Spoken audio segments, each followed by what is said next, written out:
Welcome to chemistry planet. आज हम discuss करने वाले हैं normalised and orthogonal wave functions.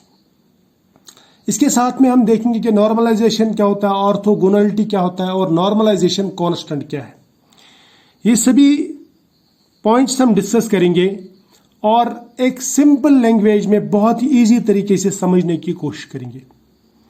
सबसे पहली बात, हमने अभी तक जो पढ़े हुए लेक्चर्स पढ़े हैं या अभी तक जो हमने क्वांटम केमिस्ट्री पढ़ा हुआ है, तो उसमें हमने देखा कि प्रोबेबिलिटी वेव फंक्शन पे डिपेंड करता है। सपोज एक पार्टिकल है इस बॉक्स में, इसके होने की संभावना, इस बॉक्स में जो होने की संभावना है वो डिपेंड करेगा इसके वेव फंक्शन पे।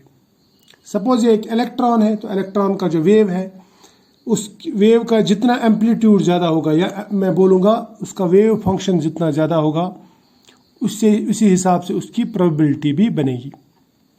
ठीक है, यहाँ तक तो क्लियर है। अब सपोज ये एक बॉक्स है, ये एक वॉल्यूम है, इसमें एक पार्टिकल है और हमें मालूम है कि पार्टिकल इसी में है, तो इसका मतलब इसमें पार्टिकल के होने की संभावना 100% है। लेकिन इस बॉक्स में से सपोज हम एक छोटा सा कोना काटते हैं, ठीक है, इतना सा काटते हैं, छोटा सा वॉल्यूम, इस पूरे वॉल्यूम में, वॉल्यूम को लिखा हमने टॉ, इस पूरे वॉल्यूम से हमने एक छोटा सा वॉल्यूम निकाला डी टॉ, ये वॉल्यूम। इसी डी टॉ में इस पार्टिकल के होने की प्रोबेबिलिटी कितनी है, वो डिपेंड करेगा कि वॉल्यूम कितना है और डिपेंड करेगा कि साइज स्क्वायर कितना है। साइज स्क्वायर यानी it will depend on size square into d tau, या मैं ऐसा कहूंगा कि probability is directly proportional to wave function square into d tau, या square of mod of psi into d tau. ये तो हमने ऑलरेडी पढ़ा हुआ है। अब ये चीज अगर हमें मालूम है, तो इससे थोड़ा सा हट के हम जाएंगे, थोड़ा सा डिवेट हो जाएंगे श्रोडिंगर्स वेव इक्वेशन की तरफ। श्रोडिंगर्स वेव इक्वेशन में आपको ये साई हर जगह दिखेगा। साई ही क्यों दिखता है? क्योंकि साई जो ये वेव फंक्शन है, अगर हमें किसी भी सिस्टम का वेव फंक्शन मिल गया तो वेव फंक्शन से हमें पूरी इंफॉर्मेशन मिल जाती है।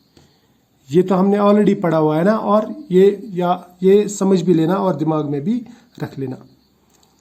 यानी ये मान लो एक तरह का वर्ड है ब्यूटीफुल। ब्यूटीफुल से मतलब एक वेल स्ट्रक्चर्ड बॉडी, एक खूबसूरत चेहरा, ठीक है, बड़ी बड़ी आंखें। जिस तरह से हम ब्यूटीफुल कहते हैं ना, ब्यूटीफुल पूरा बता देता है कि ये इंसान कैसा। इसी तरह से साई जो है, साई में पूरी इंफॉर्मेशन रहती है। या वेव लेंथ, अगर हमें पता चल गया तो वेव लेंथ से हम निकाल सकते हैं एनर्जी, वेव लेंथ से निकाल सकते हैं हम फ्रीक्वेंसी, वेव नंबर। इसी तरह से इस साई से भी हम पूरी इंफॉर्मेशन निकाल सकते हैं, एनर्जी वगैरह सब कुछ। सपोज इस श्रोडिंगर वेव इक्वेशन का जो सोल्यूशन है वो अगर साई है ना, साई, तो फिर अगर मैं इस साई को एक कांस्टेंट से मल्टीपल करूंगा तो वो भी सोल्यूशन ही होगा, क्योंकि कांस्टेंट है, वेरिएबल नहीं है। कांस्टेंट से कोई फर्क नहीं पड़ने वाला इसमें। यहाँ पे हर जगह साई है, तो इसको मल्टीपल अगर आप कांस्टेंट से करेंगे भी तो उसमें कोई भी फर्क नहीं पड़ने वाला।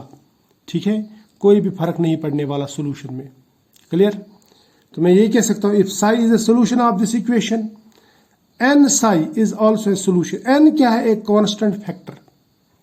अब इस चीज को मैं और एक तरीके से आपको समझा सकता हूं। मैंने आपसे कहा कि probability is directly proportional to psi square d tau, ठीक है, या मैं इसको ऐसे भी लिख सकता हूं, ये टॉ जो है ना, ये वॉल्यूम है, छोटा सा वॉल्यूम, स्मॉल वॉल्यूम। तो इसका मतलब ये 3 डायमेंशनल सिस्टम के लिए मैं बात कर रहा हूं। अगर मैं यही बात या यही प्रोबेबिलिटी 1 डायमेंशनल सिस्टम के लिए लिखूं तो फिर मुझे वॉल्यूम लिखने की जरूरत नहीं है, फिर मुझे लेंथ, एक लेंथ लिखने की जरूरत है। सपोज एक्स लिख दिया मैंने, मैं कहूंगा फिर probability is directly proportional to square of mod of psi D X. बात समझ में आई? ये इस तरह से इजीली समझ में आ जाएगा। अब हमने ये देखा कि probability is directly proportional to this. जिस तरह से सपोज 1,3 ब्यूटाडाइन है, यहाँ पे इलेक्ट्रॉन यहाँ से यहाँ कहीं पे भी हो सकता है ना, तो इसका मतलब प्रोबेबिलिटी इसी में है, 100% प्रोबेबिलिटी इसमें है। Probability is directly proportional to, हमने डिस्टेंस कितना लिया है एंड उसका वेव फंक्शन का स्क्वायर। क्लियर? ये तो हम इससे पहले भी पढ़ चुके हैं। अब square of mod of Sai हमें मालूम है, ये बराबर रहता है Sai into psi star. Sai wave function है और साई स्टार इसका कॉम्प्लेक्स कंजुगेट है इनटू dx, ऐसे भी लिख सकते हैं फिर इसको।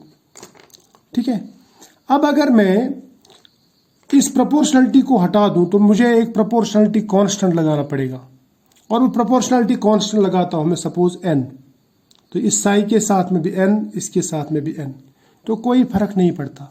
या मैं यहाँ पे इसमें लगाता हूँ, यहाँ पे ये इक्वेशन को डायरेक्ट ऐसे लिखता हूँ, मैं लिखूंगा प्रोबेबिलिटी प्रोपोर्शनलिटी हटा के मैं लिखूंगा n square Sai square dx। ये n स्क्वायर जो है ये यहाँ पे प्रोपोर्शनलिटी कांस्टेंट है, प्रोपोर्शनलिटी कांस्टेंट, बात समझ लेना मेरी। ये इक्वेशन लिखी थी।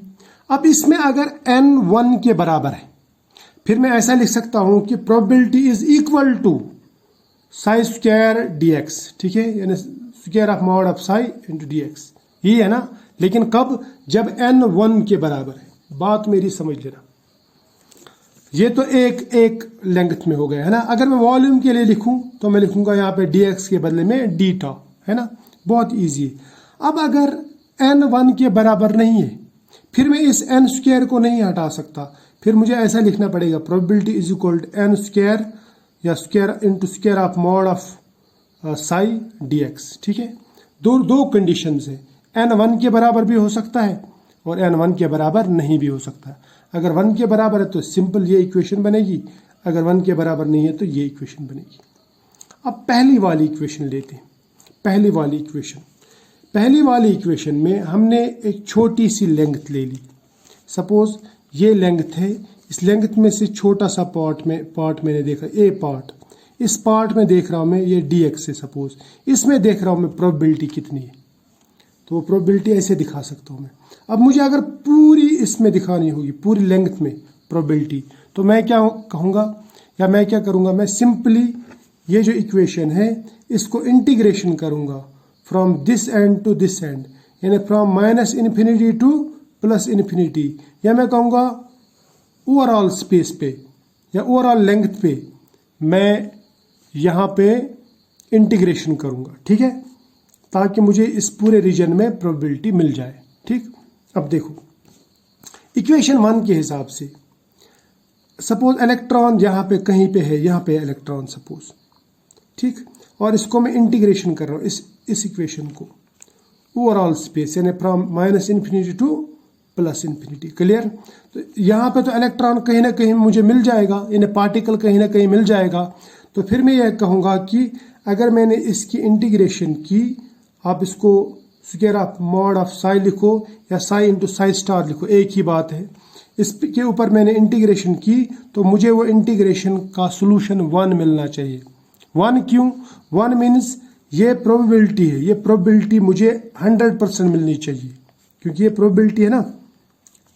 ये प्रोबेबिलिटी कब है? When n is equal to 1, तो तब प्रोबेबिलिटी इसी के बराबर है। इसके बराबर लिखो या इसके बराबर लिखो। अब इस प्रोबेबिलिटी का, ये स्मॉल प्रोबेबिलिटी, इसके ऊपर अगर हमने इंटीग्रेशन किया तो मुझे टोटल प्रोबेबिलिटी मिल जाएगी, तो वो है 100%। 100% means 100 divide by 100, 100 divide by 100 means 1। ठीक है, तो ओवरऑल प्रोबेबिलिटी जो है वो 100% है, यानी 1 के बराबर है। ये जो कंडीशन है, this condition is called normalised condition, जब आपको प्रोबेबिलिटी, ओवरऑल प्रोबेबिलिटी 1 के बराबर मिल जाए। ठीक है, without multiplying by a normalisation constant, तो इसको हम कहेंगे ये नॉर्मलाइज्ड कंडीशन है, नॉर्मलाइज्ड कंडीशन, या इसको मैं नॉर्मलाइजेशन कह सकता हूं। अगर n 1 के बराबर नहीं है तो तब क्या करोगे? देखो n स्क्वायर हमने लिया था ऊपर, या मैं उसको ऐसे भी लिख सकता हूं, मैं लिखता हूं n psi into n psi star dx is equal to 1। पिछले पेज पे भी हमने ऐसे लिखा था, दोनों में एक ही बात है। इसके ऊपर भी अगर हम इंटीग्रेशन करेंगे ओवरऑल स्पेस पे, तब भी वो 1 के बराबर आएगा। सिर्फ इतना है कि यहाँ पे n 1 के बराबर नहीं है, लेकिन प्रोबेबिलिटी तो है ना, प्रोबेबिलिटी इसी रीजन में है, यहाँ से यहाँ तक कहीं ना कहीं तो इलेक्ट्रॉन होगा, तो यहाँ प्रोबेबिलिटी 100% है। ठीक है, तो 100% मीन्स 1। अब यहाँ पे जो n है, this n is called normalisation constant. Actually होता क्या है, अगर मैं ये n नहीं लगाऊं यहाँ पे, अगर मैं n नहीं लगाऊंगा यहाँ पे, यानी ऐसी इक्वेशन के लिए अगर मैं इसको इस इक्वेशन के बदले में ऐसा लिख दूं, ये ओवरऑल स्पेस पे मैं इंटीग्रेशन कर दूंगा साई इंटू साई स्टार की dx, तो वो n के बराबर निकलेगा, न कि 1 के बराबर। वो n के बराबर निकलेगा, यानी वो 1 के बराबर नहीं निकलेगा। It is not equal to 1, simply बोलूंगा। तो ऐसी कंडीशन नॉर्मलाइजेशन कंडीशन नहीं है, नॉर्मलाइज्ड कंडीशन नहीं है। यह हमें गलत रिजल्ट बता रहा है। अब सही करने के लिए क्या करना पड़ेगा, इस कांस्टेंट से इसको मल्टीपल करना पड़ेगा। और ये कांस्टेंट क्या है, ये प्रोपोर्शनलिटी कांस्टेंट। और ये प्रोपोर्शनलिटी कांस्टेंट, इसका मतलब यहाँ पे 1 के बराबर नहीं है, इसीलिए तो ये रिजल्ट ऐसा आया। ये इक्वेशन 1 के बराबर नहीं आई, ये 100% प्रोबेबिलिटी नहीं दिखा रहा है। क्लियर, शाबाश। अब अगर कंडीशन ये है, यानी प्रोबेबिलिटी 100% तब हो रही है जब हम इसको n स्क्वायर से मल्टीपल करते हैं, या n इंटू n से मल्टीपल करते हैं, तब यहाँ जाके यहाँ पे ये 1 के बराबर हो। यानी हम इसको नॉर्मलाइज करते हैं, ये नॉर्मलाइज्ड नहीं थी, दिस वाज नॉट नॉर्मलाइज्ड। हमने इसको नॉर्मलाइज किया, किससे नॉर्मलाइज किया, इस n से। n क्या है, n is normalisation constant, normalisation constant. और ऐसा करना है, इन एक एबनॉर्मल मैं बोलूंगा, जो नॉर्मल नहीं थी इक्वेशन, उसको नॉर्मल कर देना, इसको आप कहते हैं नॉर्मलाइजेशन। और वहां पे जो आप कांस्टेंट इस्तेमाल करते हैं उसको आप कहते हैं नॉर्मलाइजेशन कांस्टेंट। अब इस चीज को गौर से देखो, अगर मैं ये पूरा इस n स्क्वायर को छोड़ के इसको इधर ले जाऊंगा, तो यहाँ पे मल्टीपल था, यहाँ पे डिवाइड हो जाएगा, तो ये हो जाएगा 1 डिवाइड बाई दिस। तो फिर मैं ये कह सकता हूं जो n स्क्वायर है, n स्क्वायर रह जाएगा 1 divide by integration of psi into psi star dx। आप ओवरऑल स्पेस लिखो या फ्रॉम -∞ टू +∞ लिखो, एक ही बात है ना। ये n स्क्वायर इसके बराबर है। अच्छा, अगर मैं स्क्वायर भी यहाँ पे ले जाऊं तो स्क्वायर यहाँ पे जाके अंडर रूट बन जाएगा, ये बन जाएगा under root 1 by integration from -∞ to +∞ psi into psi star dx, है ना। अगर ये पूरा वॉल्यूम लेंगे तो d डालेंगे, ठीक है। अब n क्या है यहाँ पे, नॉर्मलाइजेशन कांस्टेंट है। तो नॉर्मलाइजेशन तो समझ में आया। अब हम देखते हैं ऑर्थोगोनलिटी क्या है। देखो, ऑर्थोगोनलिटी इससे थोड़ा सा आसान है। एक पार्टिकल दो जगहों पे एक साथ नहीं हो सकता, ये बात सही है ना। या एक पार्टिकल के एक ही साथ में एक ही टाइम पे दो एनर्जी लेवल्स नहीं हो सकती, या एक पार्टिकल दो एनर्जी लेवल्स में एक ही टाइम पे नहीं हो सकता, ठीक है। सपोज मैं एक 1 डायमेंशनल बॉक्स लेता हूं। 1 डायमेंशनल बॉक्स में इलेक्ट्रॉन की एनर्जी ये भी हो सकती है, यानी n is equal to 1 first quantum number, first energy level हो सकती है, दूसरी एनर्जी लेवल हो सकती है, एनर्जी लेवल 3 में भी इलेक्ट्रॉन हो सकता है। लेकिन एक इलेक्ट्रॉन एक टाइम पे यहाँ पे, एक टाइम पे यहाँ पे, एक टाइम पे यहाँ पे हो सकता है, एक ही टाइम पे तीनों जगहों पे नहीं हो सकता। या मैं ऐसा बोलूंगा, ये जो वेव फंक्शन है, ये वेव फंक्शन अलग है, ये वेव फंक्शन अलग है, ये वेव फंक्शन अलग है, इसकी एनर्जी अलग, इसकी एनर्जी अलग, इसकी एनर्जी अलग। क्लियर। अब मैं ये कह सकता हूं कि ये जो वेव फंक्शंस हैं ये आपस में ऑर्थोगोनल है, यानी ये आपस में मैच नहीं हो रही, अलग अलग है, एक दूसरे के बराबर नहीं है। एक दूसरे के बराबर नहीं है मतलब ऑर्थोगोनल है। ऑर्थोगोनल मीन्स नॉट इक्वल, क्योंकि ये अलग वेव फंक्शन है, इसकी एनर्जी अलग, इसकी एनर्जी अलग, इसकी एनर्जी अलग, ठीक है। अब सपोज हमें साई इंटू साई स्टार मिला है, ठीक है, दो वेव फंक्शंस हैं, इंटू dx। इसको जब हम इंटीग्रेट करते हैं फ्रॉम -∞ टू +∞, ये हमें देता है probability of finding an electron, ठीक है। अब सपोज अगर मैं एक वेव फंक्शन ये ले लूं, ये इसके बदले में साई आई के बदले में ये ले लूं, साई जे के बदले में ये ले लूं, तो क्या मुझे इलेक्ट्रॉन की प्रोबेबिलिटी एक ही टाइम पे इन दोनों जगहों पे मिल सकती है? आप बोलेंगे नहीं, इसकी प्रोबेबिलिटी 0 है, एक टाइम पे एक इलेक्ट्रॉन दो जगहों पे नहीं हो सकता। लेकिन अगर मैं आपसे पूछूं कि साई आई और साई जे दोनों आपस में बराबर है, यानी दोनों वेव फंक्शंस यहाँ पे तो क्या तब इलेक्ट्रॉन की प्रोबेबिलिटी यहां पे है? आप बोलेंगे यस 100%। ठीक है, तो ये चीज मैं आपको नेक्स्ट पेज पे दिखाने वाला हूं। सपोज मैंने ये लिख दिया if psi I is equal to psi J psi star. ठीक है, तो इसका मतलब या मैं ऐसा लिखूंगा कि if I is equal to J, यानी ये दोनों बराबर है, एक ही एनर्जी लेवल के दो वेव फंक्शंस। समझ में आ रही है बात? तो आप कहेंगे कि या अगर दोनों वेव फंक्शन एक ही एनर्जी लेवल में, सपोज फर्स्ट एनर्जी लेवल में, तो फिर ये इसका जो एम्पलीट्यूड है वो बढ़ जाएगा। तो यहाँ पे प्रोबेबिलिटी 100% है इलेक्ट्रॉन होने की। एक ही जगह पे एक टाइम पे एक इलेक्ट्रॉन रह सकता है एक ही रीजन में, उसकी प्रोबेबिलिटी 100% है। 100% मीन्स 1।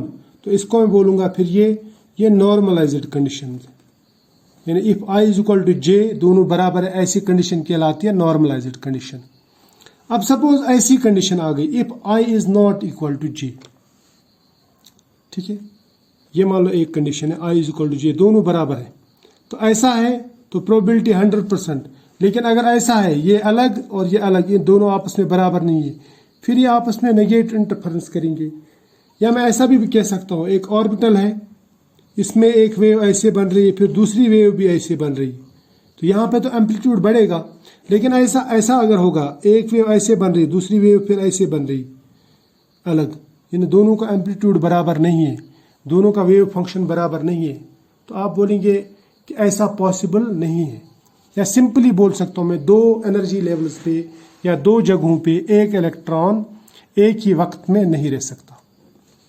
ठीक है, यानी ये दोनों वेव फंक्शंस अगर आपस में बराबर नहीं है तो फिर यहाँ पे प्रोबेबिलिटी कितनी है? 0। And such a condition is called condition of orthogonality. और ये वेव फंक्शंस आपस में कहलाती है these are orthogonal to each other. ठीक है, अब अगर कोई वेव फंक्शन ऐसा है कि वो कहीं पे ऑर्थोगोनल है और कहीं पे नॉर्मलाइज है, या मैं ऐसा बोलूँगा कि एक सिस्टम है उसमें वेव्स ऐसे हैं, कुछ वेव्स आपस में ऑर्थोगोनल भी हैं और कुछ वेव्स आपस में नॉर्मल भी है, तो ऐसी कंडीशन को हम कहते हैं ऑर्थोनॉर्मल कंडीशन। ठीक है, यानी अगर साई, या मैं सिंपली बोलूँगा अगर आई इज इक्वल टू जे है, ये दोनों वेव फंक्शंस बराबर है तो नॉर्मल कंडीशन, अगर ये दोनों बराबर नहीं तो ऑर्थोगोनल कंडीशन। अच्छा, अगर ऐसा हुआ कि कहीं पे बराबर है कहीं पे बराबर नहीं है, तो ऐसी कंडीशन को क्या कहेंगे आप? Orthonormal condition. ठीक है, आई होप ये आपको समझ में आया होगा।